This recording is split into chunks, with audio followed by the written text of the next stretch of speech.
Comunque è illeggibile. Ma anche la lettura è un'altra cosa.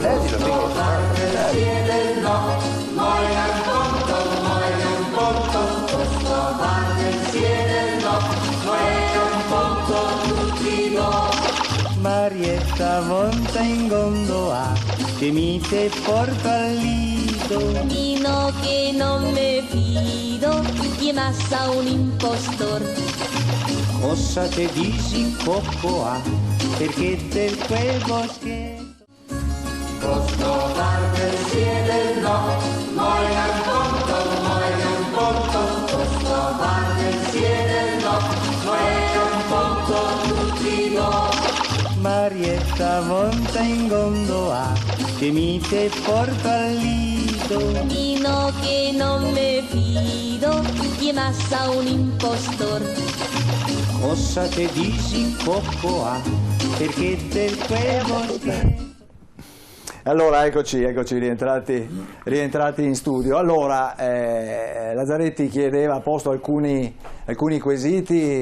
Alexander Guedi, vuole rispondere lei? Sì, allora innanzitutto abbiamo fatto una bellissima premessa di come devono essere informate correttamente le persone, e parlare a caso di leggi, di articoli senza appunto andare a vedere quello che dice la riforma è sbagliato, e disinformare nelle case dei cittadini è moralmente ingiusto. Allora, per quanto riguarda la rappresentatività del Senato, ovviamente per ragioni storiche il Trentino Alto Adige ha la provincia di Belluno, la provincia di Bolzano e la provincia di Trento. Queste due province potranno avere al massimo 2 senatori, ed è espressamente previsto nella riforma costituzionale. Per quanto poi riguarda l'articolo 70, il tanto agognato articolo 70, che disciplina la funzione legislativa, ci sono 2 cose da dire. La prima è che ovviamente, essendo le Camere diverse l'una dall'altra, con funzioni diverse, se verrà approvata la riforma, ovviamente prima che le 2 Camere avevano la stessa funzione, bastava dire le Camere hanno la stessa funzione. Adesso che hanno 2 funzioni differenti, è giusto spiegare cosa farà la Camera dei Deputati e cosa farà il nuovo Senato. Uno studente al primo anno di giurisprudenza, ok, leggendo l'articolo 70 lo capisce. È una cosa ovviamente un po' più tecnica, un po' più adatta a quello che è balzato agli occhi, soprattutto che si è passati da poche parole ad un testo di non mi ricordo quante centinaia di parole, no? E quindi diciamo dalla semplicità di prima si è passati a un capitolo particolarmente usare nel diritto complesso. Usare più parole serve a specificare meglio com'è una certa disciplina, per non dare spazio a interpretazioni. Una lettura più articolata e dettagliata permette a non dare spazio a interpretazioni. È chiaro, quindi se 2 Camere fanno 2 cose diverse, una Camera rimane tale, quindi non ci sarà niente, un'altra Camera cambia e viene disciplinata. È facile da capire, è una questione molto logica, molto semplice. Correggere una cosa, però nel diritto più parole si mettono è più facile l'interpretazione. Certo. No. Quindi dipende da come si mettono. No, perché è nel meglio diritto una buona sintesi. sintesi. Una buona sintesi è una cosa abbastanza stringata, piuttosto che una cosa molto complessa e molto complicata. Lei confonde e che alcuni il punti significato delle parole con il numero contraddirsi. delle parole in una frase, non c'entra. Il significato della parola può essere ambiguo, ma nel momento in cui le parole, adesso non possiamo fare l'esegetica della scrittura italiana, però nel diritto spesso e volentieri il significato delle parole, che spesso non è sufficiente a spiegare una fattispecie, deve essere affiancato anche a una minuziosità nella spiegazione, ad ampio raggio, e quindi l'articolo 70 non fa altro che spiegare quali saranno le competenze del Senato se passerà la riforma e delle leggi che potrà e della funzione legislativa che potrà fare. È molto semplice. Una persona, uno studente del primo anno di università al primo anno di giurisprudenza lo capisce perfettamente. So che è un po' difficile, è un po' macchinoso. Non tutti. Appunto, non è che siamo tutti. Lo so, però è il medico. Floriana Rizzetto, non siamo neanche tutti medici. Sì, mi prendo un po' più di tempo perché allora, a parte quest'ultima affermazione che purtroppo, insomma, vengo dalla scuola, mio marito insegna all'università, a parte che la Costituzione deve essere capita non solo dai giovani che fanno giurisprudenza, ma anche da altre persone, ho forti dubbi che sia così comprensibile. Mi diceva sempre mio marito, che fa l'archeologo, che un ragazzo di terzo anno di lettere, per dire un bacino idrografico o cose del genere, ha detto un bacino idrofilo, che è il cotone, e vabbè, insomma, evidentemente quindi la conoscenza della lingua italiana purtroppo è molto calata negli anni. Quindi dà la colpa agli italiani, non alla Costituzione.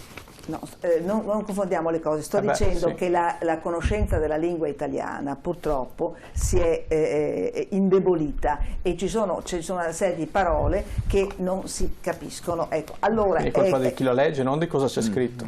Guardi, lasciamo parlare. Non riesco a capire questa contestazione. Allora, il discorso è che, ripeto, un articolo così come è io non faccio questioni sull'articolo 70, che è effettivamente illeggibile, perché rinvio a commi articoli. Non è leggibile. Rende praticamente non interrompiamo così tutti riescono a parlare. Cerchiamo di essere perlomeno educati. È chiaro che l'educazione non è adesso di grande moda, però insomma cercherei, ecco.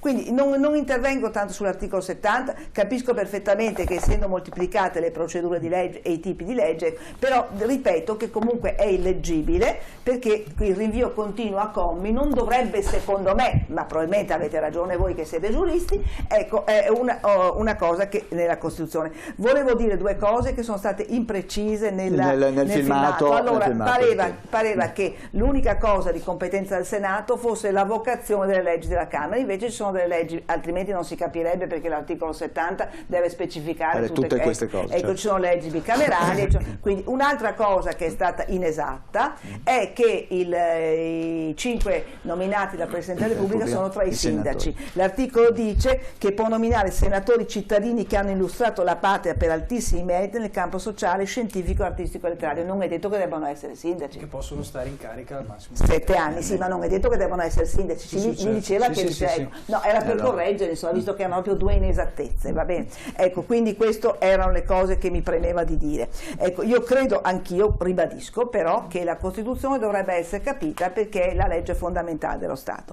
E quindi dovrebbe essere scritta in maniera comprensibile. In una lingua comprensibile. La Costituzione del 48 fu revisionata da Concetto Marchesi proprio per la lingua, poi ci fu chi comunque la criticò, per carità, non voglio dire, perché si continua sempre a fare dietrologia, ma di fatto credo che dovrebbe essere chiara, ecco, anche se, ripeto, la conoscenza della lingua italiana è diminuita di spessore, lo dice appunto una che ha insegnato lettere, quindi insomma un attimo è il mio campo, riesco a conoscere, per cui queste sono le cose. Ecco, poi io credo che, al di là di quello che si dice, tutto quello che si riguarda la semplificazione, cose, sia tutto da vedere, e la possibilità che non si vada a contenziosi anche per quel che riguarda il nuovo titolo quinto, credo che sia, non lo dico solo io, mi sono consultata evidentemente con giuristi, sia un'utopia, perché il rimpallo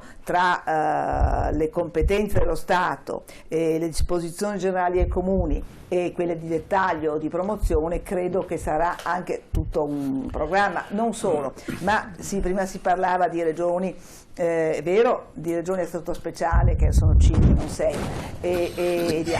dobbiamo pensare che c'è un pasticcio alla base di questo, e allora il problema per cui, per esempio, il comitato a cui appartengo o l'associazione di cui sono presidente, che è l'ANPI, è fortemente perplesso, non è tanto perché non si possa cambiare la Costituzione, ma perché il Senato che viene fuori, secondo noi, è un grande pasticcio.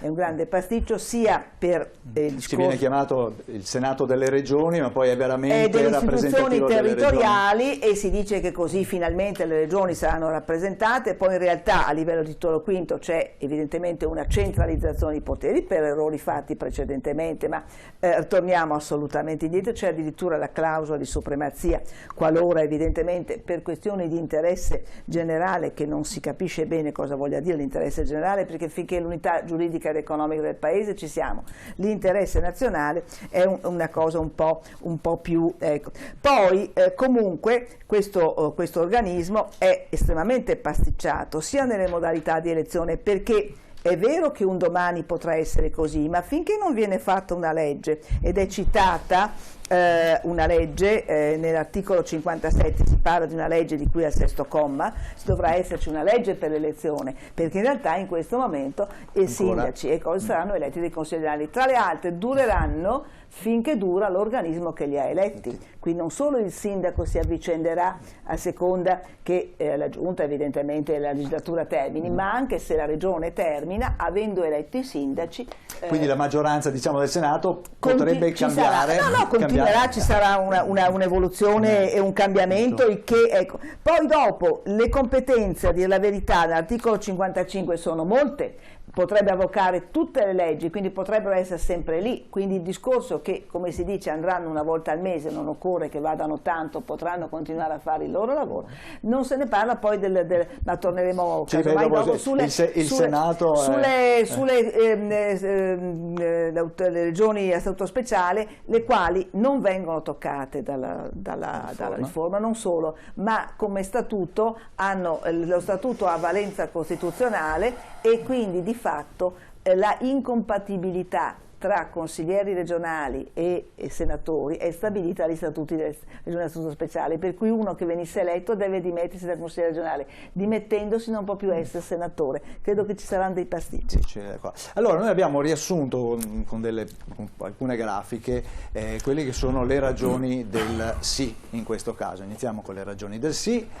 Così riassumiamo un po'. Allora, perché votare sì? Perché elimina il bicameralismo perfetto, si supera il ping pong tra Camera e Senato per quanto riguarda le leggi, solo la Camera vota la fiducia al governo e ha l'ultima parola sul bilancio, tempi certi per approvare le leggi e meno decreti legge.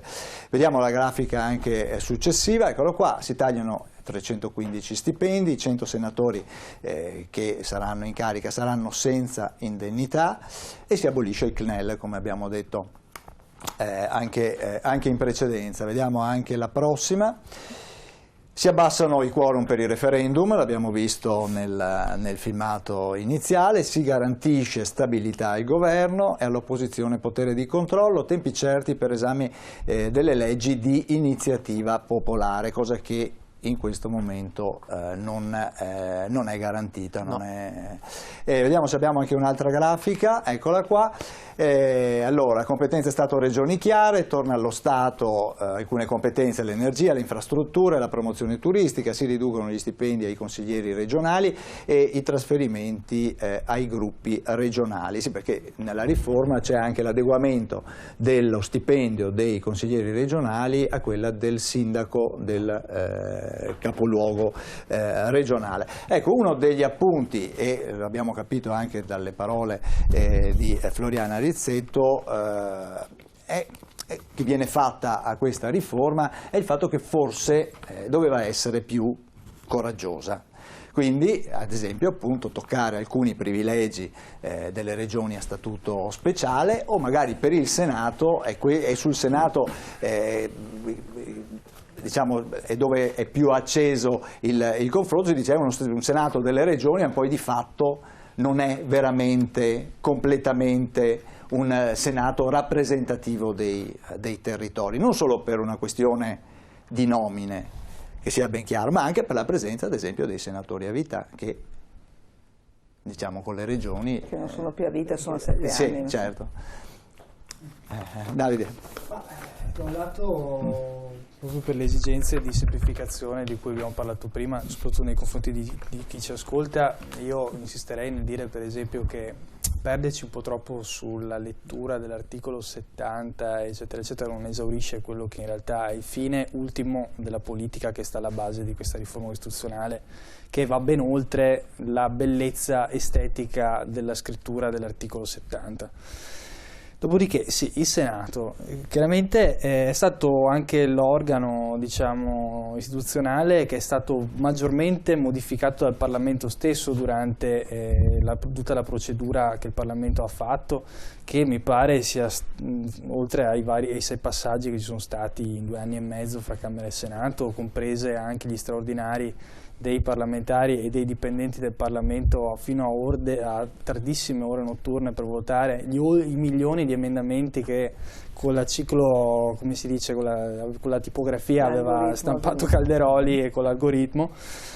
Insomma, tutto questo per dire che in realtà è una riforma che è stata approvata attraverso un percorso ben preciso, che chiaramente per quanto riguarda il Senato potrà essere anche forse migliorata in futuro, però rimane il fatto che rispetto a come funzionava, al funzionamento che è a tuttora, un funzionamento, e torno a ribadirlo, che fa sì che all'interno della diatriba fra Stato e Regioni ci siano sempre più ricorsi alla Corte Costituzionale. Bene, questa riforma cerca di chiarire questi aspetti e, come ho detto anche settimana scorsa in un momento, in un intermezzo, in Italia oggi per guidare muletto in un magazzino serve un patentino diverso in ogni regione. Ma vi pare possibile che questa cosa in un paese come l'Italia possa accadere? È un esempio che potrà sembrarvi banale. La stessa cosa potrebbe valere per gli edifici, per i bagni, per la grandezza massima o minima dei bagni all'interno degli edifici pubblici. Cioè, sono cose che sono abbastanza paradossali. Bene, la riforma cerca di andare a toccare queste cose innanzitutto. Dopodiché i senatori, io credo che siano poi, per rispondere anche alla domanda, comunque in modo assoluto anche tra sindaci e consiglieri regionali, per la loro vicinanza ai cittadini, dei rappresentanti assolutamente ottimali della vita democratica all'interno di una Camera delle Autonomie.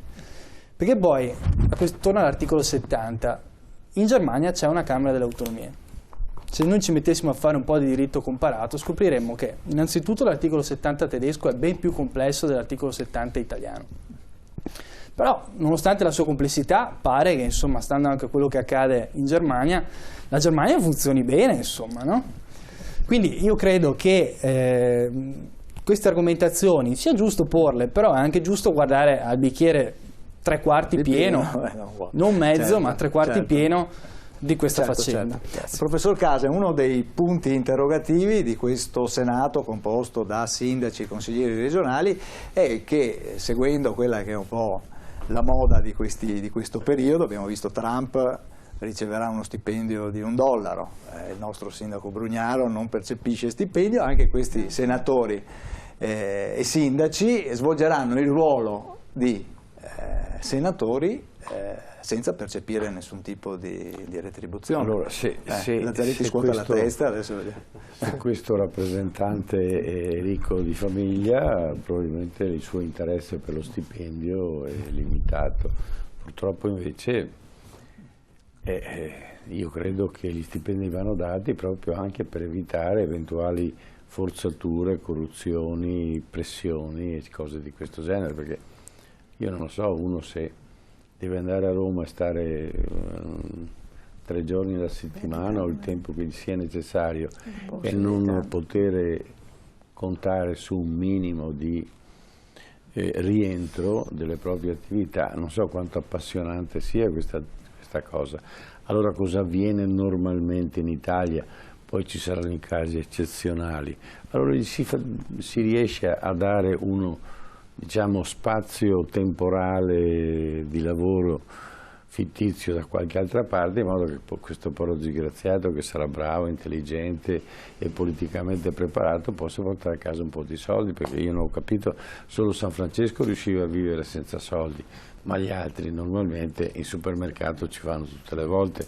Allora questi non sono risparmi, questo è il contrario del risparmio, perché mettono le persone nell'ipotesi di malintendere la loro funzione, perché non posso metterle in crisi.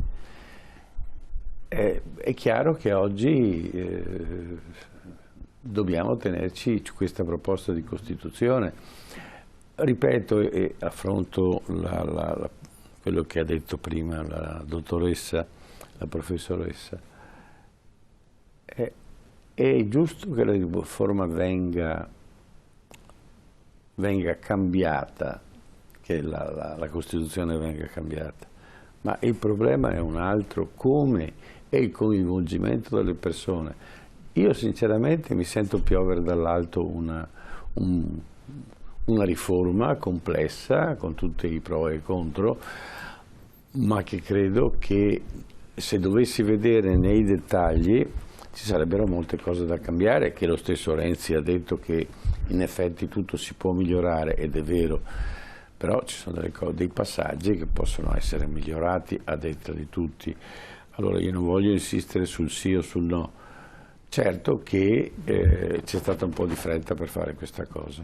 Beh, allora per insistere invece sul no, vediamo quali sono le ragioni del no. Prego Lazzaretti. No, volevo fare notare una cosa. Prima lì dico tempi certi o abbreviati per approvazione della legge. Questa è una bugia, perché se voi guardate che la Fornero è stata votata in 15 giorni, cioè dipende da di cosa si parla in Parlamento e qual dalla è volontà. Esatto, è una questione, ma perché qui bisogna parlare anche di legge elettorale, perché questa poi è, cioè c'è tutto un collegato da mettere assieme, allora si capirebbe meglio determinate ragioni il perché sì. Perché legge elettorale che comunque è già... La legge sul consumo di suolo è ferma al Senato da un sacco di tempo. La volontà delle forze politiche non sono messe d'accordo. Ma se le forze politiche appunto, quindi se c'è un'indicazione certa di votazione, è evidente che non potranno decidere di mettere dentro un cassetto una legge e far finta che non esista più. Così come per esempio anche la legge sull'omofobia. No, cosa c'entra? Ha appena detto che la legge Fornero è stata approvata velocemente. Perché faceva comodo l'Europa? A parte che si va avanti a colpi di decreto. Ma è stato così o no? Ci ha messo 15 giorni o no? Però, sì, è vero, appunto, vabbè, ma tu, cosa credi che cambi domani? Tu hai contestato la votazione certa delle leggi. No. Perché hai detto non è vero, perché se vogliono fare così se non fanno scusa, io ho detto che se c'è la votazione certa delle leggi, non rimangono ferme. Ma io ho fatto solo una precisazione, che lì c'era inesatto una cosa, che dice ci sono dei tempi più certi per l'approvazione delle leggi, affinché il quadro parlamentare rimane questo, quindi non cambi. Le maggioranze di turno, che siano in certo o certo società, non cambi, perché se c'è oggetto di contenzioso e non hai i numeri, non la approvi, puoi anche discutere 100 volte. Questo sto dicendo, quindi non dà certezza di tempi. Questo è un inesatto. Non è vero quello che sta dicendo. No, vabbè, la certezza dei tempi è dedicata al fatto che le leggi che vengono approvate, la Fornero votate in 15 giorni, ok, ma cosa è un esempio. Ma non è un esempio che non c'entra con l'argomentazione che tu porti. Ma la riforma costituzionale si fatta non accelera i tempi parlamentari. Di cosa stiamo parlando, ragazzi?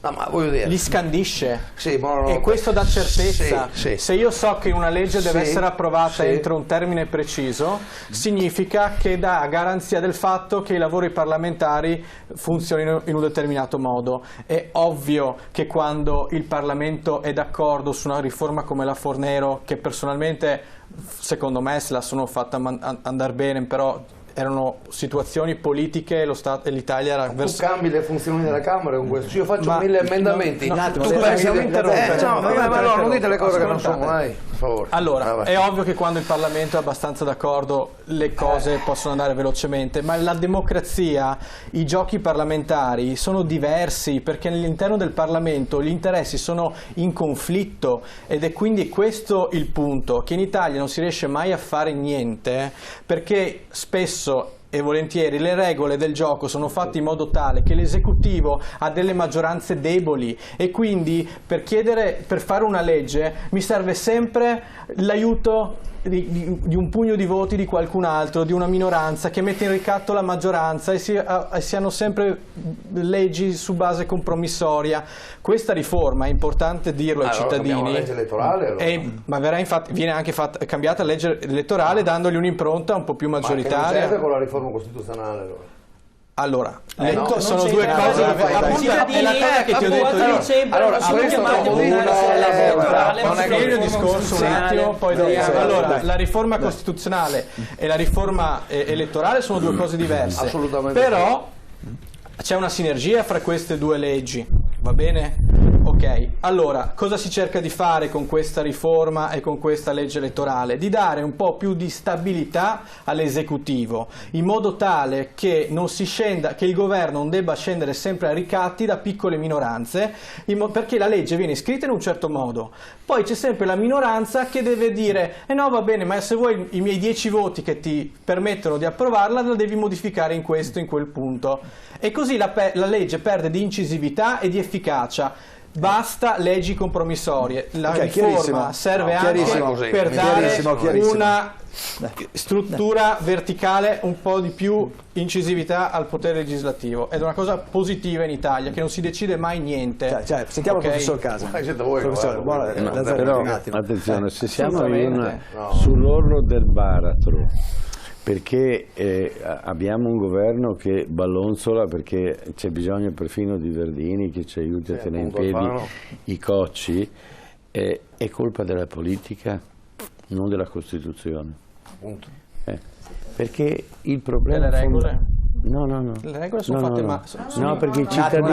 Attenzione, questo le cambiamo. Su questo però vorrei replicare. Sì, dopo. No, ma io creo spunti su cui dovete discutere, e per Bacco ci mancherebbe.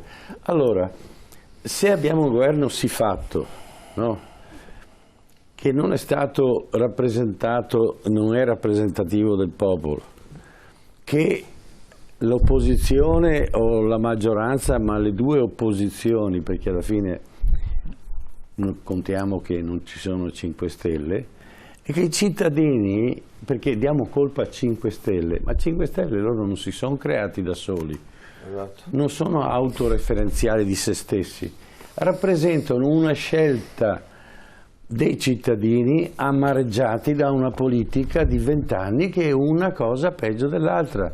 Allora, voi siete giovani, forse rammentate poco quando ci sono state Mani Pulite, ma da là in poi è stata una catastrofe dietro l'altra.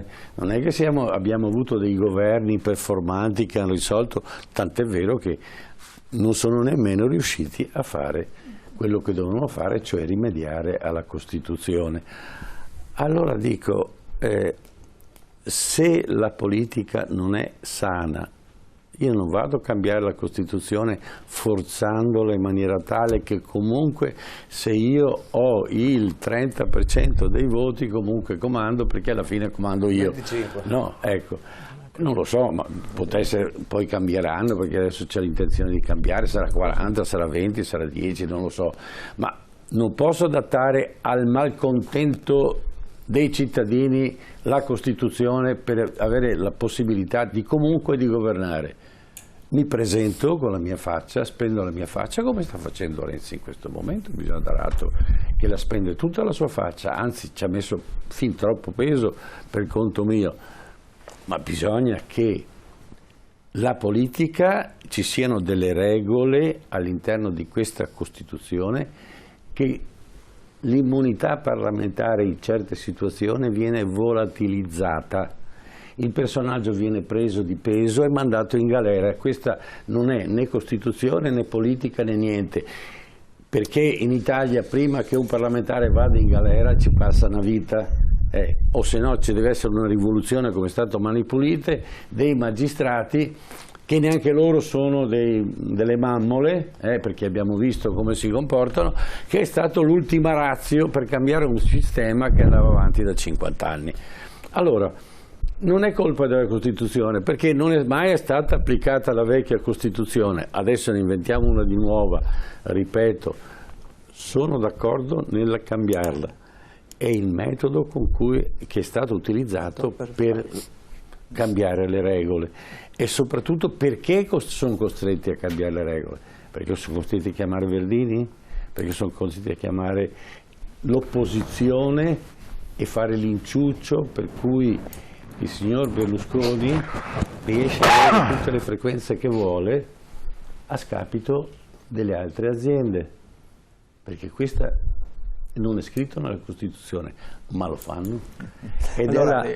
Scusate, lo dico a chiare lettere, è la porcata più grande che è successa in Italia e che sta succedendo in Italia. Allora molta gente continua a chiamarci perché c'è stato l'ennesimo switch off delle televisioni locali, regionali. Noi arriviamo fino a Roma, arriviamo fino a Trieste, arriviamo fino a Milano, quindi non siamo tanto piccolini, abbiamo un'organizzazione che una struttura di decine di persone, 60 persone che lavorano qui dentro, e hanno fatto lo switch off. Non so se vi rendete conto, se avessero fatto lo switch off della RAI o di Berlusconi, per 3 mesi la gente non riesce a sintonizzare, ma non perché non vuole risintonizzare, perché hanno televisori vecchi che non sono in grado più di fare quel mestiere per cui sono nati, perché è cambiata la tecnologia. Allora, cosa vuol dire? Mettere in crisi. Sapete quanto sono le emittenti, pressopoco i dipendenti delle emittenti televisive regionali? Parliamo di oltre 15.000, più l'indotto. Se questa cosa l'avesse fatta la Fiat, i sindacati avrebbero tirato di quelle saracche che non finivano mai, il governo si sarebbe imposto, eccetera. Questa cosa viene da chi? Dal Ministero dello Sviluppo Economico, ed è la 3ª volta che lo fanno, 3 volte l'hanno fatto. Alla RAI mai. Attenzione, noi trasmettiamo, e questo viene dal Ministero dello Sviluppo Economico, dal governo, e la Costituzione, metteteci un articolo su questo, che tutti hanno lo stesso diritto come cittadini e come aziende italiane ad avere la stessa possibilità sul mercato. È stata tolta. Non è possibile che andiamo avanti così e stiamo qui a spiluccare perché allora Tizio, Caio, Sempronio. Mettete un po' di onestà dentro il Parlamento e dentro il Senato, dopodiché le cose vanno come devono andare, perché se sono nati 5 Stelle è il partito di i partiti di destra e i partiti di sinistra che non hanno adempiuto ai loro doveri, perché se no la gente non va a inventarsi di votare un partito che non esiste improvvisamente dando fiducia a chiunque che non conosco. Questo è il punto fondamentale. Allora, vogliamo pensare un attimo che tutto il problema non sta nella pandetta della Costituzione, nella virgoletta, eccetera, ma sta nella sostanza di un paese che va riformato, ma non attraverso la Costituzione, mandando a casa i funzionari del Ministero dello Sviluppo Economico, perché hanno compiuto un reato. Bene, noi adesso dobbiamo andare in pubblicità invece. Scusate. No, beh, insomma stiamo vivendo e i nostri telespettatori lo sanno benissimo perché abbiamo ricevuto varie telefonate, continuiamo a riceverne, come diceva l'editore, ed è un problema effettivamente che condividiamo con le altre emittenti. Non siamo in grado di informarli. Perché essendo spenti, cioè non potendo ricevere un segnale, non possiamo neanche indicarli come fare. E quindi o la signora trova o deve comprarsi un televisore nuovo, eccetera. Allora se fosse la RAI uno dice vabbè mi cambio il televisore, fosse Canale 5 mi cambio il televisore. Dice ma non vedo più Tele Nuovo, non vedo più Tele Venezia, non vedo più Triveneto, non vedo più Tele Arena, non vedo più... Cioè, abbiamo 25 emittenti, aziende televisive in Veneto. E sapete cosa hanno fatto? Non hanno dato le frequenze perché del Veneto ai Veneti, hanno dato le frequenze della Croazia, della Slovenia, del Montenegro, le hanno date alle emittenti locali la prima volta, poi gliele hanno tolte, poi gli hanno ridate le stesse frequenze mescolandole alle emittenti locali, riducendo il numero. Allora in questo momento sono state distribuite 10 frequenze e ci sono 25 televisioni in Veneto. Noi abbiamo acceso il canale 21. Il canale 21 è della Slovenia. E noi sicuramente prima o dopo succederà che la Slovenia dice scusate, è roba mia, perché a livello internazionale c'è un accordo per cui a me ha dato il 21 vorrei usarlo. Dice ma c'è Triveneta, dice no. Allora vi racconto e ripeto perché i nostri telespettatori ormai l'hanno sentito un paio di volte. Giorgio Napolitano era in Croazia, mi telefona alla segreteria, la segretaria della Presidenza della Repubblica dicendo ma scusi, dice vorrei parlare con il responsabile della televisione, allora mi chiamano e dico sarà una cosa importante. Dice sì perché lei dovrebbe spegnere il canale 29. E dico, perché devo spegnere il canale 29? Perché è della Croazia. Dico, sì, lo so. Ma quando ho fatto l'esposto, quando me l'hanno consegnato, io ho detto al Ministero dello Sviluppo Economico, non è Tony Sugaman, è il Ministero dello Sviluppo Economico. Ho detto non posso accenderlo perché della Croazia, dice o tu lo accendi oppure stai spento, e io l'ho acceso. Il Napolitano era in Croazia ospite del Presidente della Repubblica croato, che diceva, accendendogli la televisione, dice guarda cosa vedi, parlano in croato, no, Triveneta arriva in Croazia, ma io posso spegnere, mando a casa tutti.